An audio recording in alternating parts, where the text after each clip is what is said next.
Respected Modi ji, this is Ganesh Anna speaking from the garbage-filled public spot, and this is one of the classical examples where Swachh Bharath has terribly failed. You asked me to hoist flag twice on the Independence Day, and I did twice. But today you asked me to clean 1 hour in the nearby area. But do you think I can clean this area up in just 1 hour? I know this is a 70-year-old dirt and you are trying to clean it at least, but still it is a failure, so I will call it as a failure.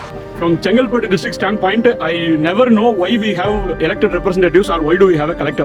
But the general root cause is that we do not have enough sanitary workers available to clean a given area. For example, if you need 20 sanitary workers to clean a given area, but there are 10 workers only doing the actual work and the other 10 people, they are just putting the signature and only collecting the salary using their bad influence. The simple solution is to integrate Swachh Bharat along with Digital India. That is, whoever is the people, a sanitary worker assigned to clean a particular area, they should be having biometrics in place to ensure that the proper person is cleaning it, and also they should not have any intermediate people who can eat their salary. Rather, their salary should be directly deposited into their bank account. That will definitely help us clean the India and create the real Swachh Bharat. Thank you. Jai Hind.